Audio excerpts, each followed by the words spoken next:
नमस्कार। मैं आप लोग को एक होली गीत लेकर आइल बानी। आप लोग आशीर्वाद जरूर दे हैं अपने भाई, अपने दोस्त, अपने यार को। सिंगर हरकेश यादव चैनल पर जाकर के मेरे गीत को जरूर सुने आप लोग।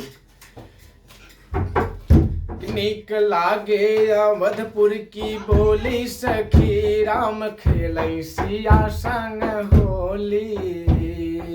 सिया संग होली, हाँ सिया संग होली। नीक लागे अवधपुर की बोली, सखी राम खेलै सिया संग होली। हाथ उड़ावेला रंगवा गुलाल हो, रंगवा गुलाल हो, रंगवा गुलाल हो।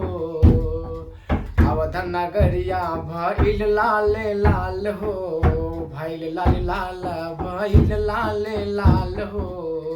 खूब करेला हंसी ढोली, सखी राम खेलै सिया संग होली। नीक लागे अवधपुर की बोली, सखी राम खेलै सिया संग होली। छाई खुशी भइले नर नारी, छाई खुशी भइले नर नारी। नाचल हनुमत देखै छवि न्यारी, देख छवि न्यारी, देखै छवि नारी। चारों भैयन के निकलल बाटोली, सखी राम खेलै सिया संग होली। नीक लागै अवधपुर कई बोली, सखी राम खेलै सिया संग होली। सिया संग होली हो, राम संग होली। सिया संग होली हो, सिया संग होली।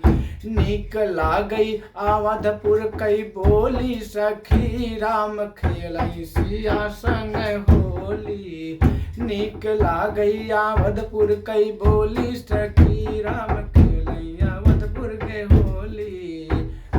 आप लोग प्यार आशीर्वाद जरूर दें। नमस्कार।